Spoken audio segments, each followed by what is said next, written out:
evening. I'd like to call to order a public hearing to consider rebating sales tax above an annual base retained by the village up to a maximum of $1.5 million over 5 years to allow commercial development of an approximately 10.17 acre vacant parcel on Northridge Drive.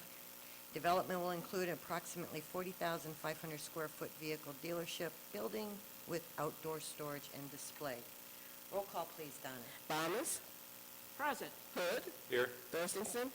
Ross. Garner. Here. O'Brien. Present. All present. All right, this is a public hearing, so we're actually giving testimony after staff and trustees are done. If you're going to give testimony, we'll have you sworn in. Okay, so who's going to lead it off? Or do you want to swear in now? Okay. Okay, I will give you a brief overview, and then we will have the petitioner, David, and Ellen give a little bit more detail. So Anthony Buick GMC is proposing to relocate the dealership from the facility out on Route 132 to new construction on a vacant parcel in Northridge Plaza. Mr. Bill Blum owns the car dealership that leases the current building out on West Grand. He's looked at multiple options, including purchasing the current building, building a new dealership in Gurnee, or actually relocating to another community. His preference is to remain in Gurnee, which is our preference as well, and he's looking at that vacant parcel back in off of Northridge Drive. As was stated in the public notice, 40,000 square foot dealership, occupying about 7 of the 10 acres. Total investment estimated in excess of $10 million. Cost of improvement out there up over $6 million. Car dealerships are obviously a substantial generator of sales tax, which is the village's bread and butter. So they're very attractive to us and something we want to keep in town and attract to town. As Mr. Blum was considering this proposal, he met with village staff to talk about his options and then also what financial assistance could be provided by the village. Staff took this back and crunched the numbers and came up with an agreement, as was stated, a total of 5 years in length, up to $1.5 million, whichever comes first, and the village will retain our base of $300,000. So this is similar to other agreements that we have in place. In addition, the 3 acres not occupied by the dealership could be included in this rebate agreement if it came back before the village board and was approved. So just kind of a high-level overview. There's zoning requests that are also on the regular agenda that we discussed. Under that, Dave will give a brief update on that. I want to talk a little bit more about the arrangement of the financial agreement and how that is structured. But right now, we'll have Mr. Blum kind of do a quick walkthrough of the proposal that he has, and then before we turn over to David and Ellen.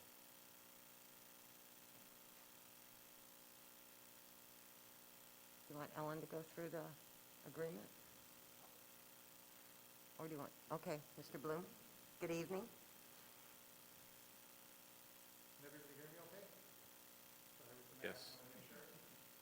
First and foremost, before I forget, on behalf of myself, Tony, who's the owner for the past 2+ decades, and all members of the Anthem team, wanted to thank our mayor. Tony was like that, and wish you the best of luck in your future. Yeah. I'm happy for you.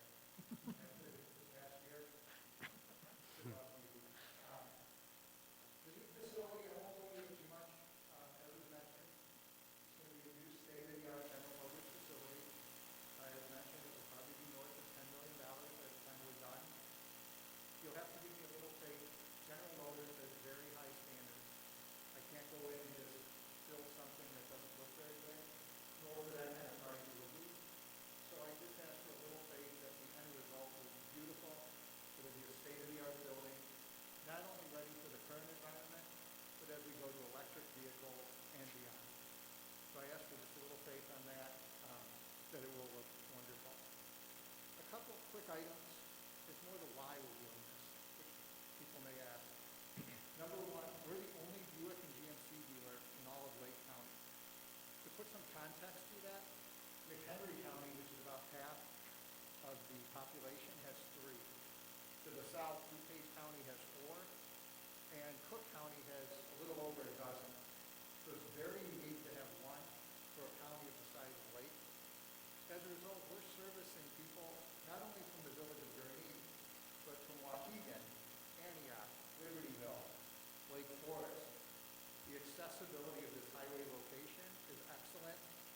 The advantage of having a tollway sign to help direct people where they're going is paramount.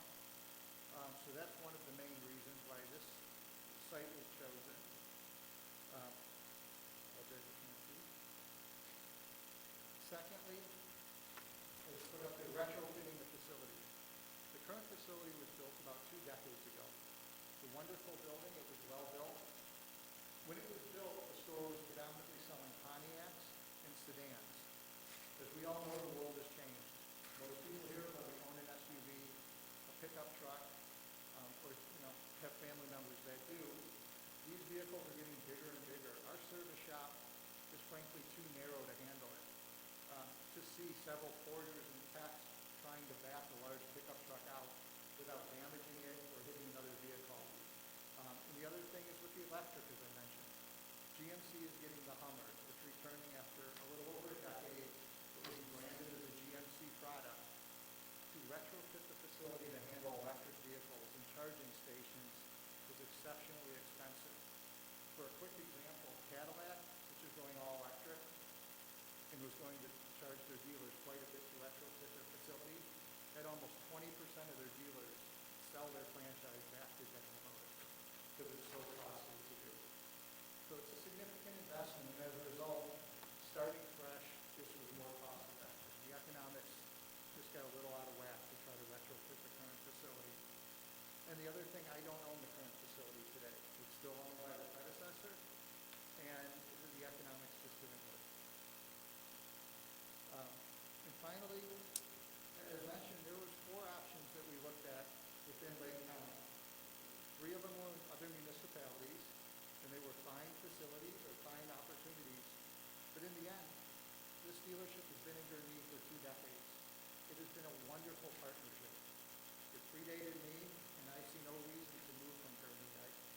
Gurnee has done nothing but help the dealership, and the dealership owes it back to Gurnee. We want to continue things like Gurnee Days when they come back. We want to continue to sponsor our first responders and what they do every day. And so we feel it's a good partnership, and I am all for spending this kind of money to stay in Gurnee, to attract people to the village, and continue on what's been done for me for 2 decades. So, Good, thank you.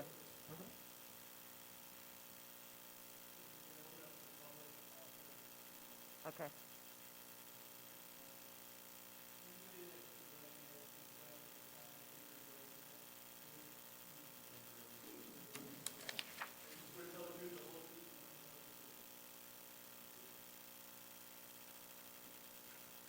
All right, is Ellen Ellen, you want to make it? Okay. Good evening.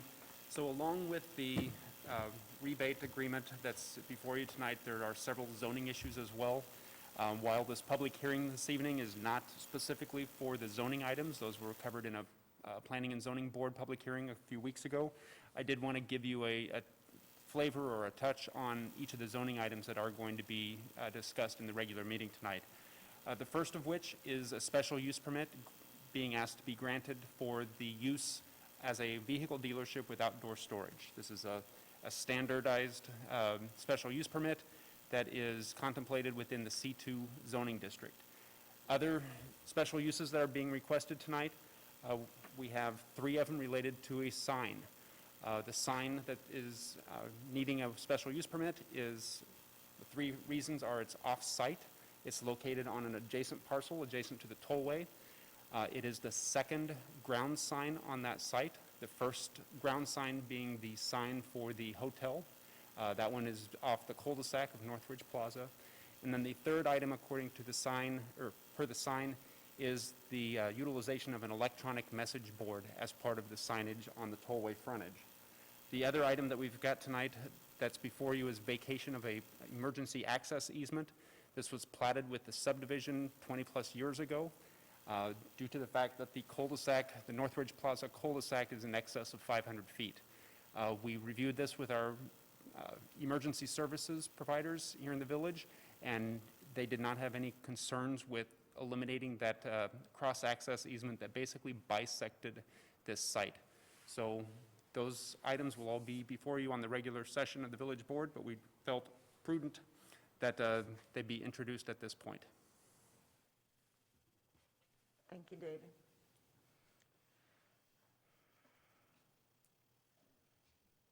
Okay. Thank you, Mayor. We, as I think you all know, retention and expansion of existing businesses is always at the top of our hierarchy when we're doing economic development. It's always the pinnacle is to retain and expand our base, what we have. So Anthony is a great example of that. I think as Mr. Blum alluded, it's been a long-time partner in this community, always contributed significantly. We've appreciated that. And to see that kind of a business expand and flourish is exactly what we're looking to encourage. In the normal course of business needs do change. In this case, ownership changes. Whenever a business is choosing to expand in town, we consider that a win. It's a kind of a mutual affirmation of the fact that our market fueled their growth just as their growth, fueled ours. So securing a major capital investment in the form of new construction such as this is, or a significant remodel undergirds that strength, reflects that long-term commitment that we're always looking for. Automotive dealers tend to co-locate in clusters. We have a very mature automotive dealership cluster, as you know, dating back to the late 1990s. So keeping a variety of brands that people want on Grand Avenue is important for everybody. No business is an island, and so keeping the variety as consumers comparison shop is very important. Obviously, they generate significant sales tax. All automotive dealerships do, provide jobs, all the while really imposing very little on our park district, our library. Any of our service demands are pretty low with dealerships. So as it's been noted, this Northridge Drive is a complementary use to the hotels and the restaurants. It's a commercial use, as is appropriate, but with very modest traffic generation. So it's a good neighbor. The vacant 10-acre parcel has been zoned C2, but never developed, generating $300 per year. So as this dealership gets built, that number, the property tax alone, is expected to grow to over $100,000, which of course may not flow back to the village, but it does flow to our partner jurisdictions. So that's a benefit to them, in addition to the sales tax that we receive. And of course, with the only 7 acres being required now for the dealership, that leaves 3 acres for entirely new growth, whatever that may be, would come back to the village board at that time. And while the sales tax is acknowledged, we acknowledge it's shifting really from one location to another in town, we fully expect to attract another sales tax generating user to the Anthony property. It is a beautiful property, well maintained. Mr. Augelli, has contacts throughout the industry that may be interested in a Gurnee location. It's really a promising, he's already started to work that, and we're working with him. So we're very optimistic that also can be put back into productive use. So it's not a mutually exclusive situation. The terms of the rebate, as Patrick alluded, it's very important to us to protect our base when we're facilitating expansions. That we like to do that, but we also like to protect our base. So the terms that we have negotiated here reflect almost a year of discussions with Mr. Blum as he was going through his process of evaluating, retrofit, new construction, stay in Gurnee, move out of Gurnee, all those options. We were there as part of the conversation. Because dealerships do generate such high revenue relative to their impact, they are sought after by other municipalities. And when they move to a new community, that's all new revenue. And so oftentimes we see that municipalities are pretty quick to proactively offer even rebates from $1. So we're very fortunate in our strong Gurnee market that we're able to both be competitive in that scenario, but also protective of our base. So the base of $300,000 has been set for this agreement, which reflects, reality. And that's just, so above that base, so the village retains the first $300,000 every year for 5 years. Above that $300,000 base, and that's just state shared sales tax that we'd be rebating, Anthony would be rebated 100% above that base. The rebate is subject to the cap of $1.5 million or 5 years, whichever occurs first. Should the remaining 3 acres be developed, that would also be eligible for the rebate, but still subject to those same caps. Still can't go over 1.5, still a term of 5 years.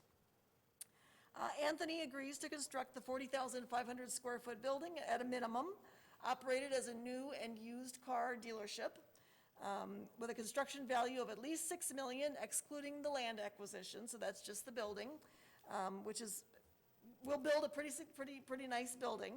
Construction to commence no later than June 30th of '22 and be finished within 24 months thereafter. The idea there is we don't want to approve this and then let it sit. We want to get that revenue into the community. Once the dealership is open and construction is complete and it's open, we have scheduled it so that May 1st is the earliest that the rebate would start. So even if they open in, almost a full year earlier, May 1st is the earliest that rebate could be triggered. And they do have the option to delay it by 12 months, should they decide that that makes sense to get fully open, fully ramped up before they trigger the agreement. And again, while the maximum rebate is cut off at 5 years per the agreement that we're proposing, Anthony agrees to operate as a new and used dealership for 10. And hopefully many more than 10, but minimum of 10. So under separate ordinance, separate from the sales tax rebate, we are also proposing a related building permit waiver of $25,000.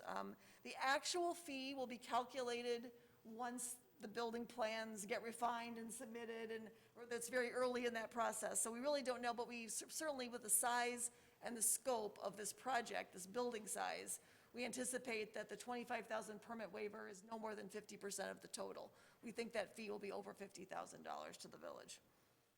So the combination of these two, the rebate agreement and the permit fee waiver, we feel protect our revenue base, which is almost always job number one, retains a valued Gurnee business, very important to us, captures significant new capital investment, and with it that long-term commitment, putting roots down in the community, new property tax in a significant way for our partner jurisdictions, and it solidifies for us many future years of sales tax revenues.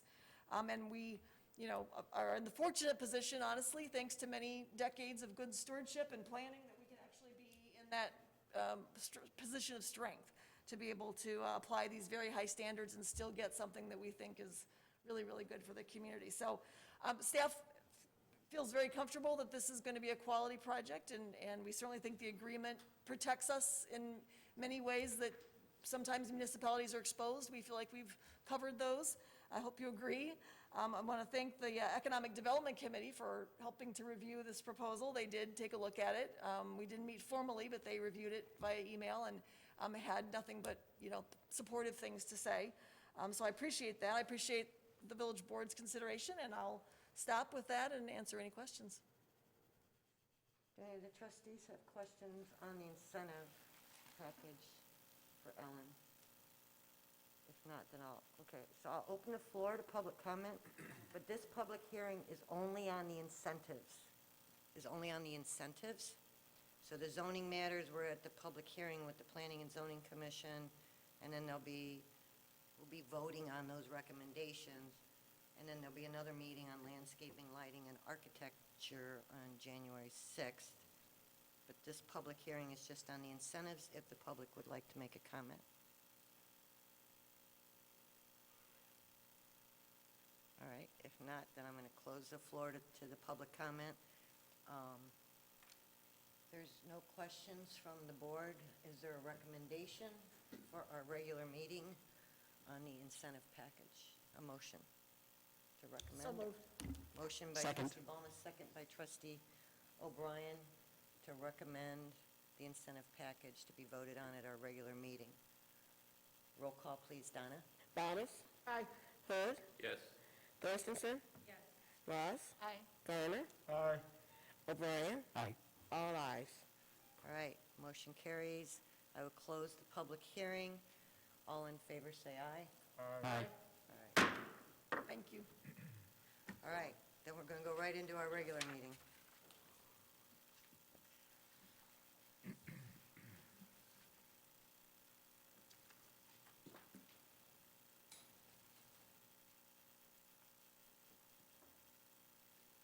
Okay.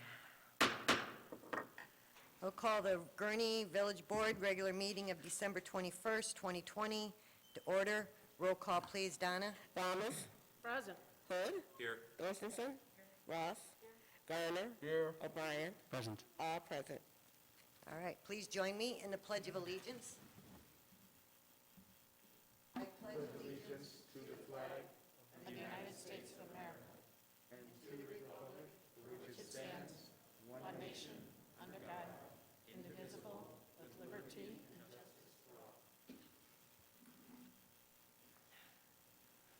All right. Good evening. I'd like to say the lights at Welton Village Plaza look beautiful, so thank you. Please let your team, Heather, know. They look nice. Maybe next year we can have an actual tree lighting out there, 'cause I know that's one thing that Patrick's been looking forward to for years. Christmas tree. Well, we have to include all religions, so we're going to have to figure out a way to do that. Okay, first item up will be approval of the consent agenda as presented. So moved. Motion by trustee Balmas, second by trustee Garner. Roll call, please. Thomas. Aye. Hood. Yes. Thorstenson. Ross. Aye. Garner. O'Brien. Aye. All ayes. All right, motion carries. Patrick, please read the consent agenda into the record. Item number 1, approval of the minutes from the December 7th, 2020 Village Board meeting. Item number 2, approval of ordinance 2020-68, authorizing acceptance of deed from property commonly known as 0 University Avenue, PIN 0724107004, and 0 Harper Avenue, PIN 0724228005, Gurnee, Illinois 60031. Item number 3, approval of ordinance 2020-69, authorizing the acceptance of deed from property commonly known as 0 Ellis Avenue, PIN 0723209011, Gurnee, Illinois 60031. Item number 4, approval of ordinance 2020-70, authorizing acceptance of deed from property commonly known as 0 Briar Avenue, PIN 0724221005, Gurnee, Illinois 60031. Item number 5, approval of payroll for period ending December 4th, 2020 in the amount of $1,206,324.31. Item number 6, approval of bills for period ending December 21st, 2020 in the amount of $774,869.70.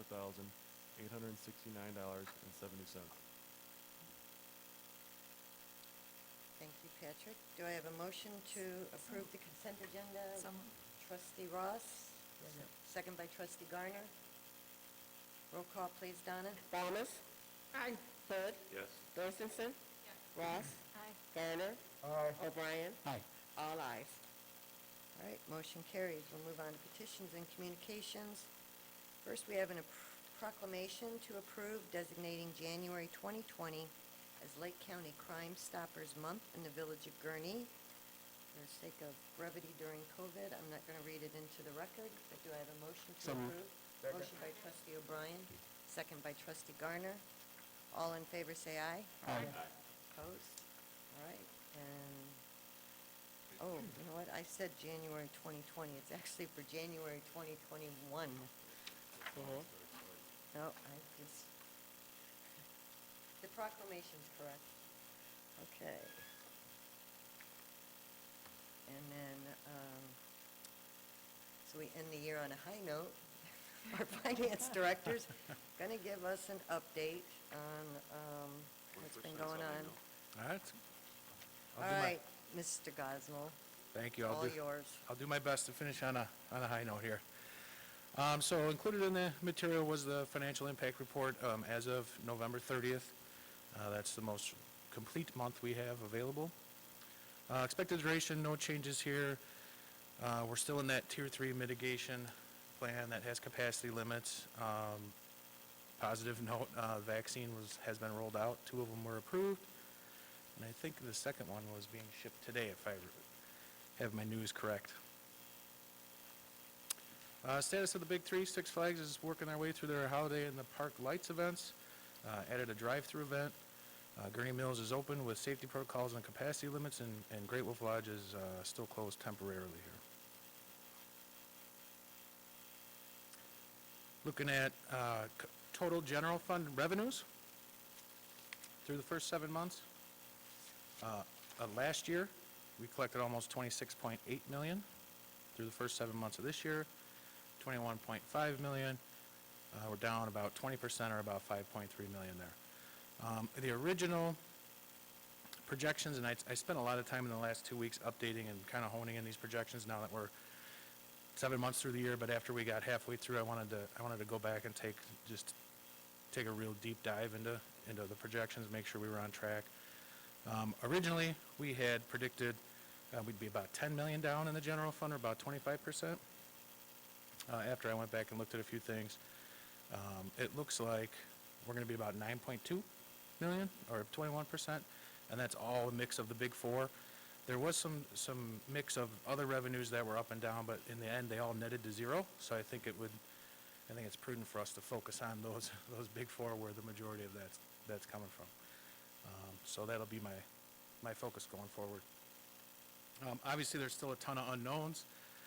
Second half of the year, we have all kinds of things that could go right or wrong. So it's a little bit difficult to predict, but currently, again, through November here, Big Four is down 6.1 million, or about 40%. Again, projecting 9.2, and how we get there is sales tax down 3.6 million in the end, and I'll walk through each one of these and how I did the projection. Amusement tax 3.2, hotel tax 1.4 million, and then food and beverage at $1 million. That totals the 9.2. Again, just to point out, amusement tax at this point is our biggest down, I guess, from prior year. In the end, we expect those to be very close. Sales tax at 3.6, amusement tax at 3.2. But again, it gives you the kind of the impact of Six Flags scope there on those two tax bases. So looking at sales tax, how we came up with the projection. Sales tax is down 25% for the remaining months. We'll finish 3.6 million, as I said, or about 21% down for the year.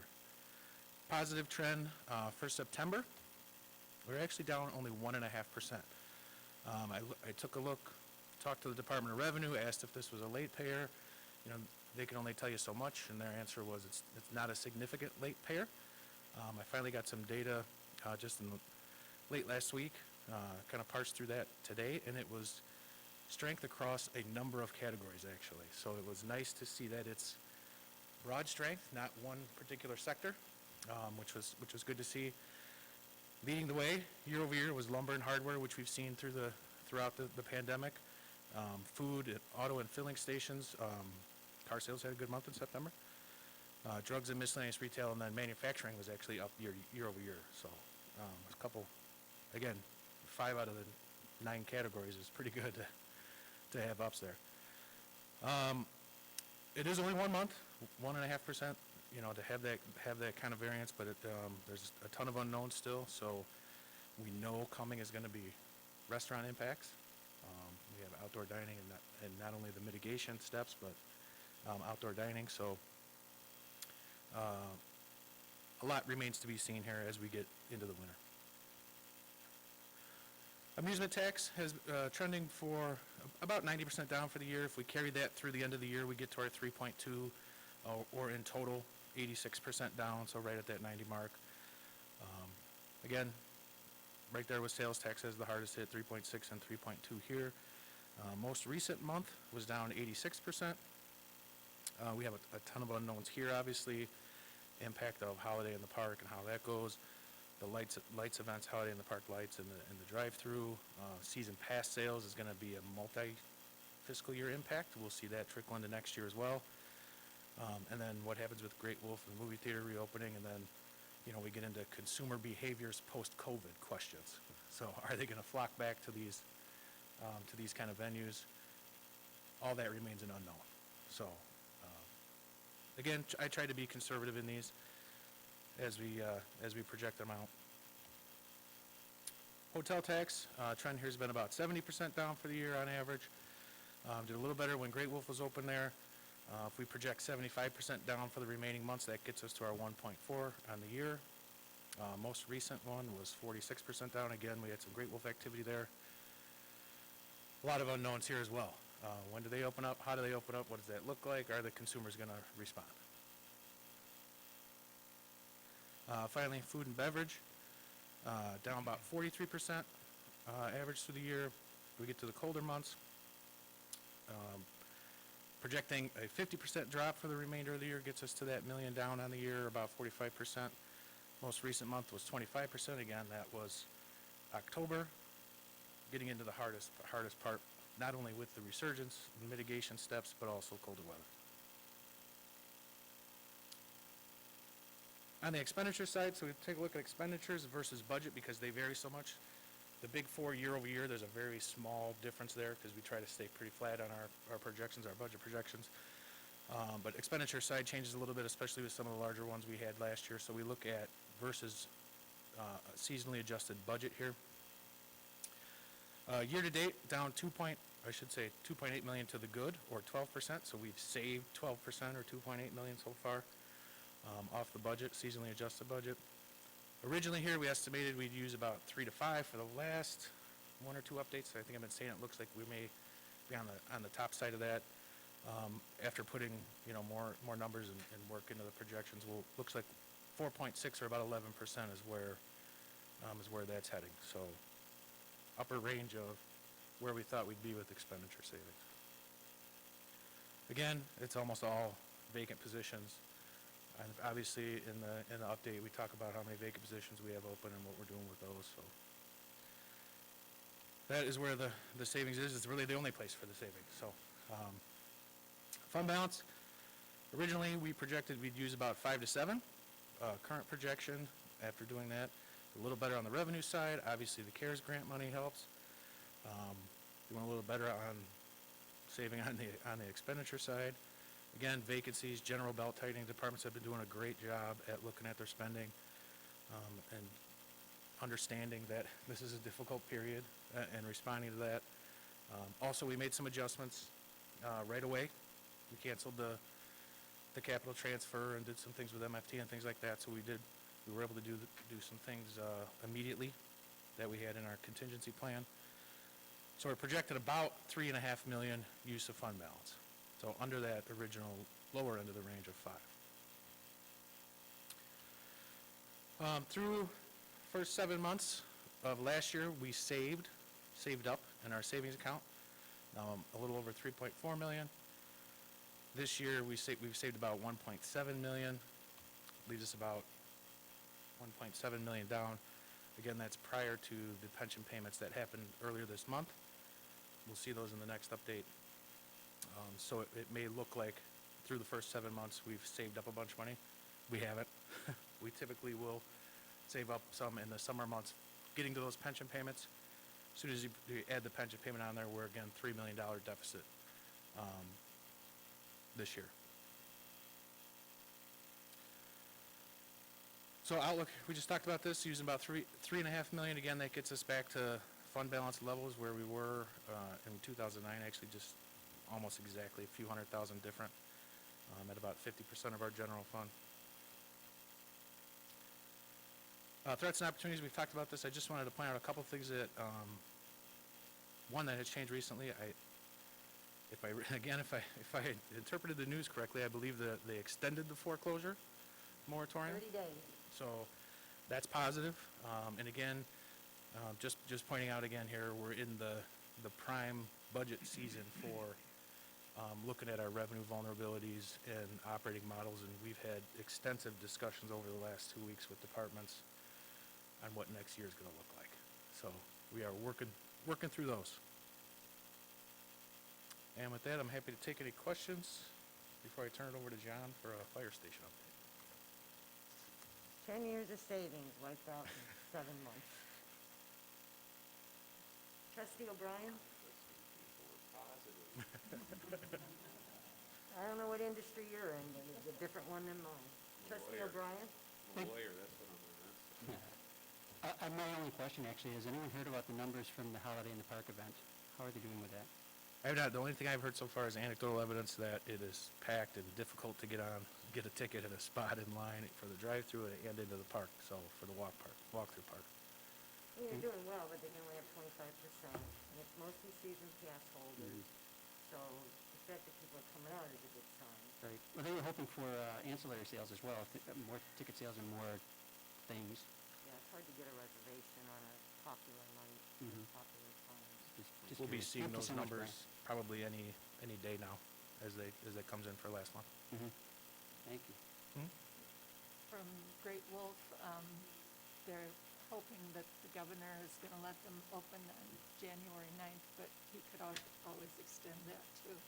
But they're really unhappy because they had so many reservations for over the holiday season. That was their big time to make a lot of money, and they had to call all those people and cancel it, so. Hopefully that demand stays high. Yeah, a lot of employers are letting people bank vacation days to carry them over because no one's taking vacation. You know, some of us get 3 and 4 weeks and we haven't taken any because we can't travel anywhere. So there could be some pent-up demand if people feel comfortable going out places. Trustee Thorstensen? The question was somewhat similar to Trustee O'Brien's because I hear conflicting information in social media available to us about Six Flags. And I wanted to know if you're seeing good numbers come in the next few days, how that is comparatively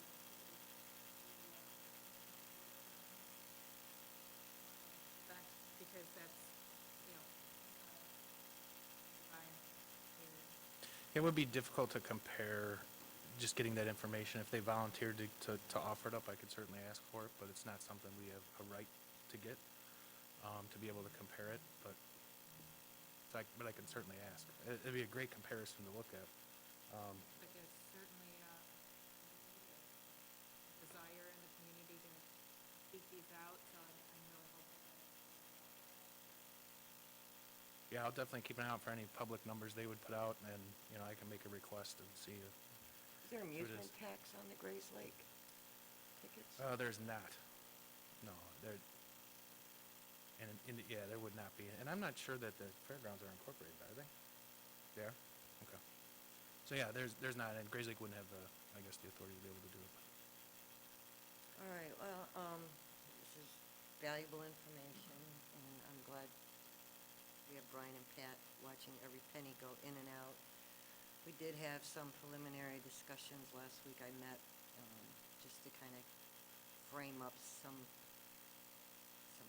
guidance for the departments creating their budgets, what to include and not to include, knowing that this is going to follow us into the next fiscal year and it kind of has a compounding effect. So the departments are putting their budgets together based on that guidance, and obviously you know the routine once we get into winter, the budget hearings and stuff, and there'll be meetings and that. So we're going to do our best to come in under where we were this year and make adjustments where we need to.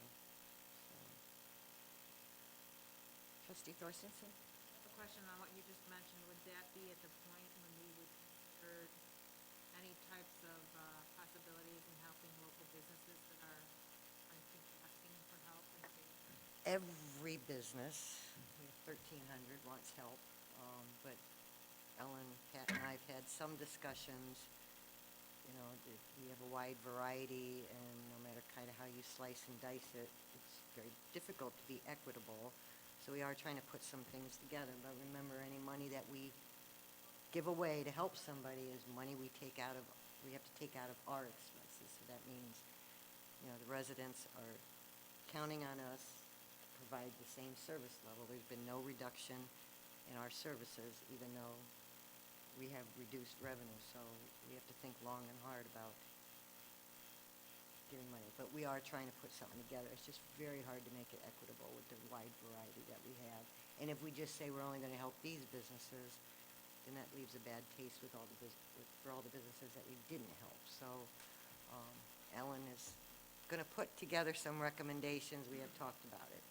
But then you guys will have to decide what we're giving up in order to be able to help the businesses. I think it's just another communication opportunity as well to remind our residents that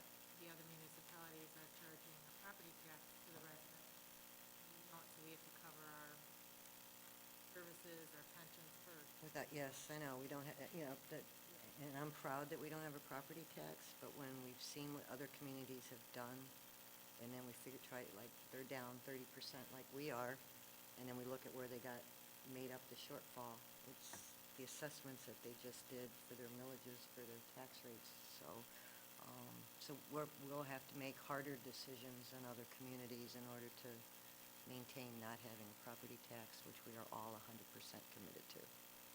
So, but at the same time, we have to continue to give 100% in services because no one's giving us any slack on that. So those are the conversations that we have pretty much daily in here. But yeah, we're trying to find a way to help. It's just not easy. All right, thank you, Brian. Thank you. And I do very much appreciate your efforts and Pat's efforts. I mean, I know I sound gloom and doom, but it would be way worse without the two of you. Good evening, Chief. Good evening. Quick update on Station 3. We'll start with utility-wise. We were able to, due to favorable weather conditions, tap into the city water. So we've got the actual water main run now. We've also done storm sewer. I really appreciate our building department and all the time. David and his team, as well as our water department, were out there the whole time working with them, finding good solutions to some tricky problems. So if someone watching from a few feet away, it was great to watch teamwork out there and watch how we were able to solve some problems as a village to help the contractors. This is a picture kind of out from the wetlands area, back at the building, different angle. You'll notice the entire apparatus bay cinder block is up at this point. That is the structure, the support for that. The front by the apparatus doors is steel. That is all actually bricked in now. They finished that, so the main apparatus building is built at this point. They've started in the back to put up the steel, the administrative section or the living quarters section. That will all be structural steel back there. They're putting up some of the studs here. Tomorrow's a big day. They'll be out with a crane again tomorrow. They were there today. This section of the building by tomorrow should have all the steel up and also have all the rafters across, the ceiling, the joist, the truss system will all be up. So you'll be able to actually see the size of the administrative building by the end of tomorrow. They were out there today and they had the crane out and they put all the trusses across the apparatus bay. So if all goes well with the weather the next 2 days, by Thursday, when they're calling the end of business, halfway through Thursday, they could have steel decking all the way across this. So we could be, our first stage of waterproofed in. This is a big one because if we can get that done, they do have the roofers actually scheduled for early January. And if we could put a roof on this, that'll be big for us because we won't have to deal with temporary building to keep things dry in there. And even once we go to start heating this for the other trades, the more of the structure that's in place, our gas bill and everything goes down, which is part of the skin we have in the game through our contractors. We pay the gas and we pay those things. So right now things are really going well. We're very happy with the temperatures, the dry, and we're ahead of schedule on the winter, and it looks like we're going to end up in a pretty good spot there. To date, you'll see, we've had over 1,500 hours spent out on the site by contractors. At this point, there still is they haven't come back to us. There's been no overages. Everything's been on time, on schedule. We're not spending additional dollars. Things have come together the way it was bid at this point, so that's great to see. Every day we get a report like this, breaking down what kind of how many hours each trade spent out on there and what there are. So there's real nice accountability on a daily basis. 5 days a week we get this. The next part, so we're just into our third month now. December started our third month of construction. So we've done 2 drawdowns. The very first drawdown there of $50,000 was to get the loan all set up, everything in place, all the costs for that. The next drawdown of the $426,000 was the end of the first month, which was a lot of the material that we brought out there. And then we had a $300,000 drawdown there. So how these work is, each contractor files for the amount of work that they put in place. They have to sign waivers on everything. That gets forwarded on to the construction manager, who reviews it. That goes on to the architect, who is out on site at least every 2 weeks. They review to make sure everything's in place. They double-check the paperwork, which point it's actually submitted to our finance director.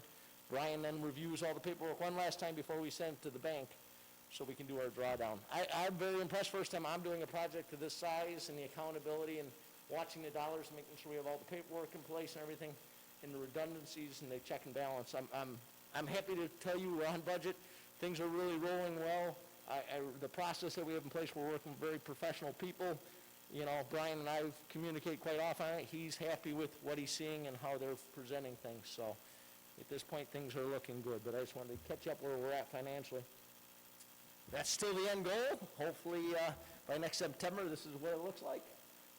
We're still excited. Things are moving along well, so it's a quick update. If anyone has any questions. Looking good. Thank you for the teamwork, David and Heather helping out there. Questions? Just hope we have continued good weather. Yes, thank you. That's what we're wishing for, at least through, mid-January. That'd be awesome if we can do that, so, great. We'd all be happy with the good weather through mid-January, for other reasons too. Exactly. Okay, thank you. All right, going to move on first to old business, which is approval of ordinance 2020-71, adopting by reference the Lake County Watershed Development Ordinance as amended. We had discussed this at our last meeting. Heather gave us an overview of all the changes and asked for questions, and now it should be ready for adoption. Oh, I'm sorry, I just took your spiel. You got it. All right, any questions? All right, Make do I have a motion to approve? Motion by trustee Balmas, second by trustee Ross. Roll call, please. Thomas? Aye. Hood? Yes. Christensen? Ross? Aye. Garner? Aye. O'Brien? Aye. All ayes. All right, motion carries. Move on to new business. Item number 1, approval of ordinance 2020-72, granting a special use permit pursuant to the Gurnee zoning ordinance to allow the establishment and operation of a vehicle dealership with outdoor storage and display on property located at 5589 North Ridge Drive to be known as Anthony Buick GMC, Inc. Sure. Do you want to talk about all 4 of these at once, or do you want to handle them, obviously we voted on one at a time, but do we want to have the staff report here all in one fall swoop and then come back to questions? I think that, that seems easiest to get the whole picture, and then if you have questions, go through them, and you can also ask questions when we vote on these individually. Okay, all right. I'll give a quick summary, and then David can jump in and fill in the details or anything that I missed. So the first ordinance here, number 1 under new business, is the special use permit for the car dealership with outside storage and display that David touched on briefly in the public hearing. As we talked about, looking to relocate Anthony Buick GMC over to North Ridge Drive, Zone C2. Vehicle dealership with outdoor storage and display requires a special use permit. There are, C2 district allows for it, but there are 7 standards that they have to adhere to. Things like repair must be conducted inside, display area must be paved, hood must remain closed, etc. So items like that, the petitioners agreeable to those. The only one of the 7 that the applicant was not able to conform to relates to a hedgerow along the front and corner side yards to screen vehicles. This matter is going to be before the Planning and Zoning Board at the January meeting on January 6th, along with lighting, to talk about that. Some highlights of the dealership operation. So as we said, a little over 40,000 square foot facility, construction value of $86 million. Sales Monday through Friday, 10 to 8, Saturday 10 to 6, closed on Sundays. Service and parts, Monday through Friday, 7 to 5, Saturday, 7 to 1:30, closed on Sunday. Estimate 61 employees, 3 access points, 563 parking stalls, a vehicle display area with uplighting at the northeast corner of the property.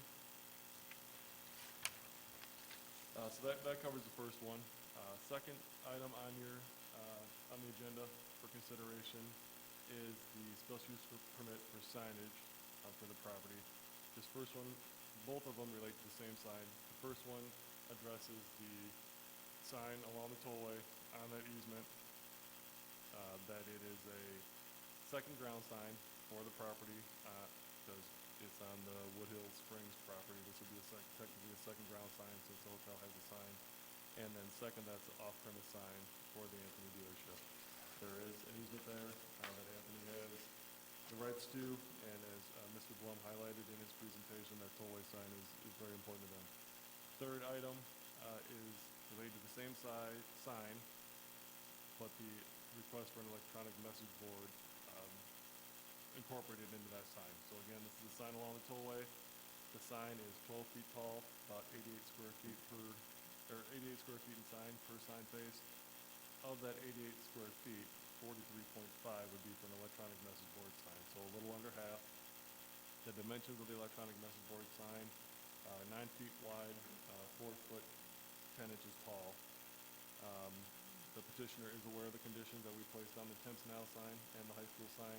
They are agreeable to those conditions. This sign would be blocked from the residence view by the hotel once the hotel is constructed.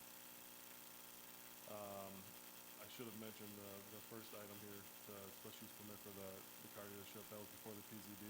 It received a 5-1 favorable recommendation. Second item for the off-premise and the second sign, again, 5-1 from the PZB. The electronic message board vote from the Planning and Zoning Board was an unfavorable recommendation, 4 against 2-4. This is consistent with the prior two electronic message board signs that appeared before the Planning and Zoning Board.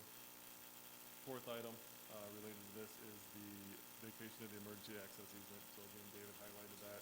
Runs east-west through the property due to the length of the cul-de-sac. Has never been constructed, has not been an issue reaching those businesses at the end of the cul-de-sac. Talked to police, fire, and public works. They were all fine with this easement being vacated. That was before the Planning and Zoning Board that same night, and I received a unanimous favorable recommendation of 6-0. So at the PZB meeting, some residents did attend and express some concerns regarding traffic, stormwater detention, lighting, and landscaping. As was included in Tracy's memo on this, the traffic generated by the car dealership is far less than other uses that could occupy the site, or if the current mix of businesses developed on that vacant parcel.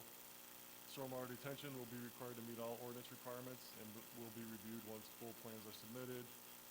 Lighting, mainly those concerns related to the southern property line, which is adjacent to the residential properties. Petitioner stated they'll work with staff to address those concerns, which may include lowering some light poles back in that area. And then finally, as it relates to the landscaping, they realize that there's some more work to be done in that realm, and we'll work with staff to address those concerns. So they believe we've got a happy medium reached, but again, that'll be before the Planning and Zoning Board here in January. So that's a quick summary of some of the concerns that were brought forward. I'm not sure, David, if I missed anything that... You don't need me. Good? All good, yes. Okay, thank you, Patrick. And I know we had a lot of materials that we all went through. Do you want to have discussion at each item as we vote on it? Or ask all your questions there? Pat? So those are ordinances 72 through 75, correct? Yeah, Yes. the board will vote on those separately. I just summarized them all. Yeah, we're going to vote Yep. on them separately. I just don't know if you want to ask questions based on each individual ordinance, or ask them all. Ask them all. All right. So, questions from the trustees? Concerns, issues? Trustee Thorstensen? The first one, I don't, you have it.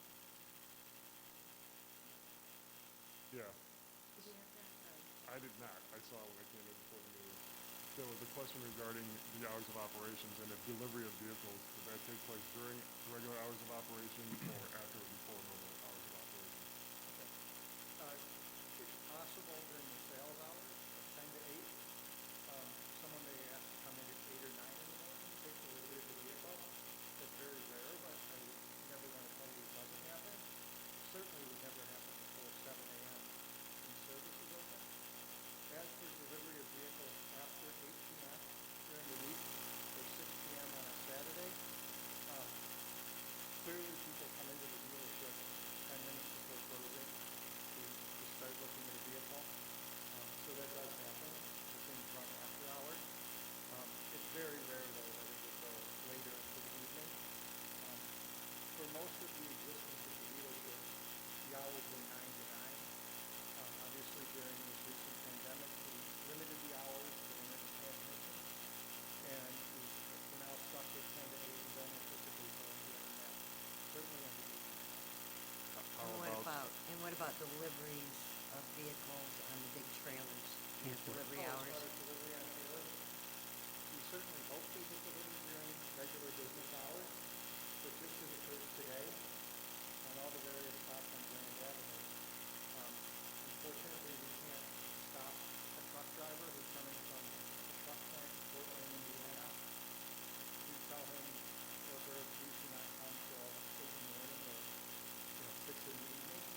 We can't stop them from coming along the way. It is possible that cars could be delivered in the evening, but that also is very rare. Typically, they like to have someone there to inspect the vehicle. So I would never tell you it won't happen, because I certainly can't control someone delivering a vehicle, but it's very rare, because if the vehicle's damaged, we haven't had a chance to sign off on it, they're still responsible for it. So we don't have to leave $80,000 vehicles behind. So you wouldn't be offloading the vehicles? What we see now is that trucks park somewhere near the dealership and wait till someone comes.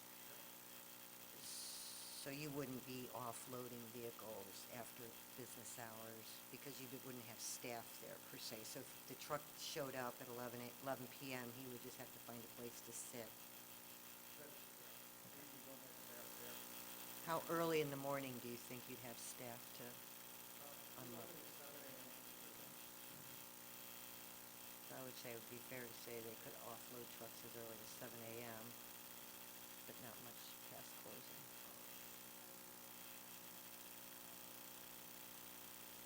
Construction hours are 7 a.m. to 7 p.m. That's construction activities. Yeah, these trucks wouldn't qualify under that, but you do see them waiting over in the Walmart parking lot, the Gurnee Mills parking lot. I've seen them even sit on Grand Avenue early in the morning waiting to unload. Trustee O'Brien? I was going to just touch on that, but you mentioned that they're going to stay in the other places because we wouldn't want those trucks idling overnight next to a residential area, if possible. You usually find some place to go in town. If I can, if we're commenting on all four? Yes. Okay. I'd like to comment on the moving message board portion. I know which way I'm going to go, and I'm actually disappointed. Back up. I voted yes on the East Grand site. Just want this on the record. I voted yes on the East Grand site because we had a choice of an ugly sign or a moving sign, which turned out not to be beautiful. And also that didn't respect the 30-second time frame. So if we vote for that, it would be nice if it would stay to that. And why I'm comfortable enough voting for it is because it's on the tollway. And it's east of the tollway. So we do like to promote East Grand. We try to help them. Not that we don't want to promote you, of course, sir. But East Grand was our initial intent on that one to help prop up that side of town. And the fact that your sign will be on the tollway, not on one of our primary thoroughfares, really does help me. So, and it also helps to work towards precedent if I put this on the record. Trustee Ross? I'm on the opposite side of that. I don't like message boards. I think they're distracting, and people have enough to concentrate on that's distracting when they're driving. And I just think that if we open it up and we say that you can have it, then we'll have lots of other businesses coming in asking for it, and we've tried really hard to not have that in the village. So I'm really leaning toward being against it, particularly because of the amount of time that you have. So if somebody's going 70 miles an hour down, they're only going to see it change once. Isn't that what is it? So I don't understand why that isn't the same as a static sign, meaning that you don't need to have that change. Plus, everybody seems to be on their cell phones getting their information. And so I don't know that it's necessary to have it on the sign, that the sign is really more of a locating where you are. So that's my feeling on it. I kind of agree with the four on the plan commission. Questions? Trustee Hood? So just on the sign itself, I think that it's something that we've been able to control by putting appropriate limitations on them, and I don't think it's opening it up wide for mass use throughout the village. I think it provides a recognition that there's a change. I think years ago, signs like that were definitely off limits, and I think there's a change where it's more positive. And I think as long as we're careful with the application, that allowing it along the tollway, blocked from residential, small in comparison, just down the way is Six Flags, so it's not like it's totally out of character. There's a lot of things about this that makes this site unique. So I would say that it would be an acceptable use in this area. For the rest of it, I think obviously the dealership is an awesome opportunity for the village, and would appreciate seeing them in town and staying in town. Thank you. My question, Trustee Gurnee? excuse me, my question centers around the 3-acre parcel outside of the dealership where an additional business could be placed. Are there any restrictions on what type of business they can put there? So it is zoned straight C2, so anything that is that is a permitted or special use within the C2 zoning district would be applied, just like the 7-acre parcel. All the same rules that would apply to any other C2 zone parcel throughout the community. And the reason I ask the question is based on the tax incentive that we would be giving. $1.5 million, and they put a small business there. Do we want to put a restriction on what size business or can you even do that? So the 1.5 million can all be on Anthony. We're just leaving it open. If he brings in another business there, it would come back to the board, and we could decide that they could earn the 1.5 million off of sales tax for both parcels. Okay. So we would have an opportunity to look at what the business is, and if it's bringing enough value, we'd say, yes, we'll count that towards the 1.5 million. But if he never brings anything in, he's still entitled to Anthony is still entitled to the 1.5 million based on sales just from the car dealership. So if the car dealership goes beyond 5 years and then he places a second business there, Done. done? Okay. I just wanted to get that put on record. Not that 7 years from now, somebody could come in on that 3 acres and ask for incentives, but that would be a completely separate agreement. Certainly. Good question for you. Okay, Trustee Ballmer, I'm sorry. I'm looking right at you. That's okay. Trustee Ballmer. I just would also like to comment on the fact that Six Flags, though you all know I hate LED, but beside the point, Six Flags has a sign out there that has rotating along the toll road. And it's not really, half the time, police aren't here. I wouldn't see it anyway because I'm flying down the toll. But I don't find it that much of an obstruction along the toll road to have that kind of a sign. So I'm generally not for them, but given that it's on the toll road, it's blocked from, that it will be blocked from the residences for sure once the hotel is up. I don't know that that's a big issue for me as far as having, Coca-Cola usually flags, that's about the only thing I remember flashing across Six Flags, so, I just want to make that, throw that out there. Okay. Trustee O'Brien, did you have another one? No, ma'am. Question? No, trustee Thorstensen? First, I also want to say that I think our staff and parties did great work on the incentive package. I don't know. Wanted to say that. Secondly, on the electronic message sign, I don't generally have a concern.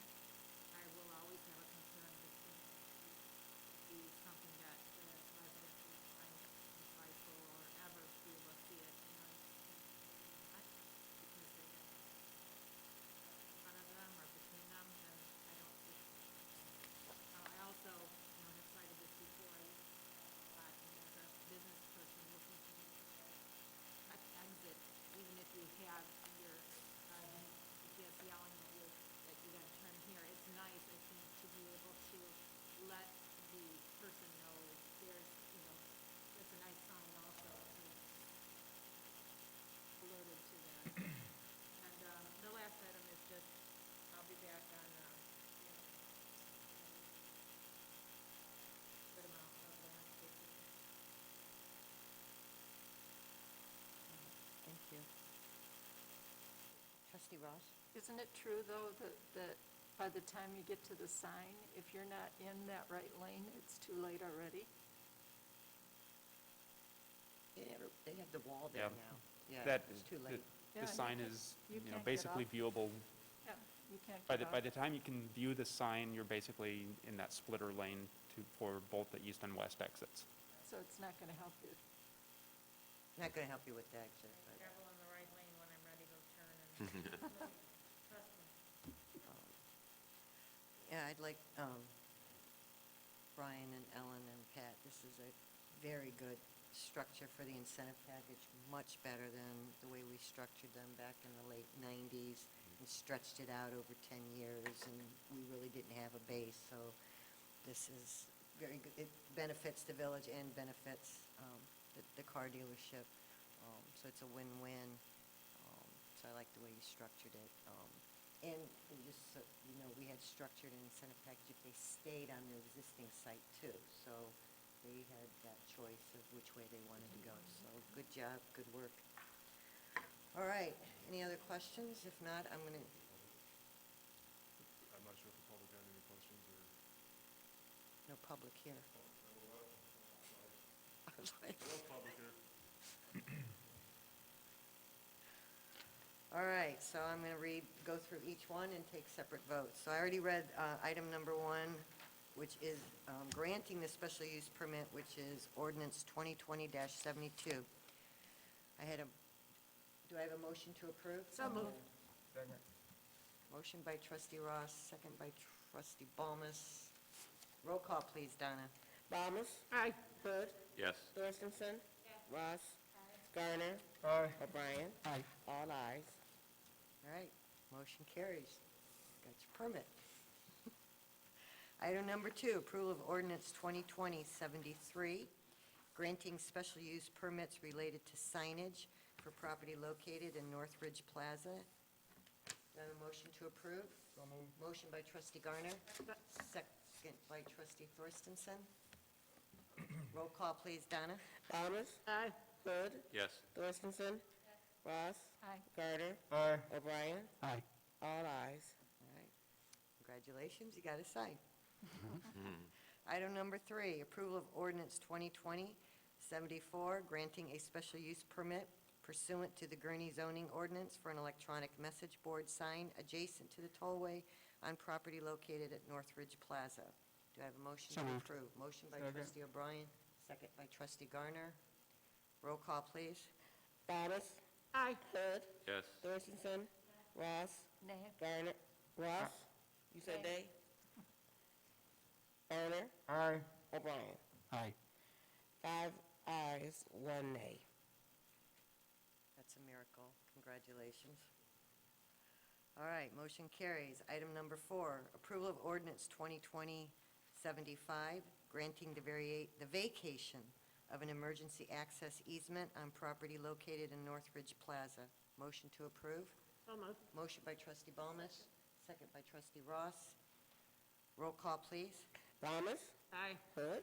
Yes. Dorchenson. Yes. Ross. Aye. Garner. Aye. O'Brien. Aye. All ayes. Motion carries. Item number 5, approval of ordinance 2020-76, approving a sales tax rebate agreement between the Village of Gurnee and Anthony Buick GMC. So moved. Motion by Second. trustee Garner, second by trustee O'Brien. Roll call, please. Thomas. Aye. Hood. Yes. Dorchenson. Yes. Ross. Aye. Garner. Aye. O'Brien. Aye. All ayes. All right, motion carries. Item number 6, approval of ordinance 2020-77, authorizing the waiver of certain building permit fees for the proposed construction of the Anthony Buick GMC dealership located at Northridge Plaza, 5589 Northridge Drive, Gurnee, Illinois. Motion to approve. So moved. Motion by trustee Second. Balmas, second by trustee Garner. Roll call, please. Thomas. Aye. Hood. Yes. Dorchenson. Yes. Ross. Aye. Garner. Aye. O'Brien. Aye. All ayes. All right, motion carries. Congratulations on your new site. I would say welcome, but you're already here, so thank you for staying. Glad to Yes. keep you. Thanks, Bill. All right, we will move on to item number 7, which is approval of resolution 2020-11, committing local funds in conjunction with Rebuild Illinois Bond Funds. This is with the Illinois State Toll Highway Authority and Lake County Department of Transportation for the Stern School Road Bridge Enhancement Project. Questions from or Pat, you want to explain what we're doing? So we had a memo from our acting public works director, Heather Gallant, on this. So back in May, we approved that IGA between the tollway, the village, and the county regarding the improvements at Stern School Road Bridge over I-94. Our share is about $1.1 million. First payment is due here. Coming up at the end of the year, $382,000. Since that time, we have received the Rebuild Illinois Transportation Bond Funds from the state in the amount of $687,000 for this year. We expect to receive those same amounts in 2021 and 2022. These are highly restricted funds. Only certain things we can do with them. So we reached out to the state to see if our payment towards that intergovernmental agreement, we could use these funds. Heather made that call. The state responded back, said yes, it could. So instead of using MFT funds or some other funds to make these payments, staff is recommending that we use these very restricted funds. Allows us flexibility with our other funds as we move forward. So, as I said, we should get over $2 million, so we'll be more than covered as far as making our payments to the state for Stern School. And then in that interim, we will come up with some other projects that we can use these funds for in future years.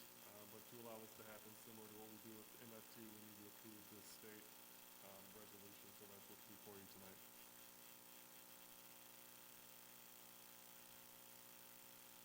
Trustee Dorchenson? So, the Rebuild Illinois Transportation Bond Fund, is it, low-cost money, or am I? That's funding they just send us. It's not us borrowing money, or it's funding that the state has sent us. The state of, I got really excited when I read that, because I thought, the state of Illinois issued the bonds and distributed the funds to communities throughout the country, or throughout the state. So we did not issue the bond. It's a state-level bond. so in essence, the almost 1.1 million. Exactly. We're using the state's money to pay for the project. Yeah. Let's just leave it Steve.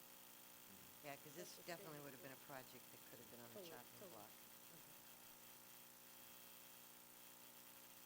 All right, so do I have a motion to approve? So moved. Motion by trustee O'Brien, second by trustee Garner.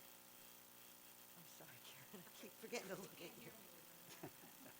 Roll call, please. Thomas, Aye. Hood, Yes. Gustafson, Ross, Aye. Garner, O'Brien, Aye. all ayes. All right.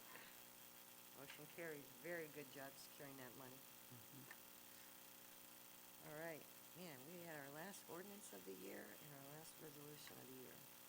And our last item of business, approval of Public Works Department request to waive bidding requirements and purchase. When I first read that, I thought it said malfunction. Multi-function diesel drive air compressor generator unit from Bonnell Industries at a cost not to exceed $30,206. This is a previously delayed purchase that will complete the Public Works Unit 791. Yeah, back in the middle of 2019, we replaced the vehicle maintenance vehicle that they use for emergency call-outs. When our vehicles break down around town, Public Works Fleet, Police Department, Village Hall, et cetera. Due to the budget at that time, we cut a couple items from that vehicle.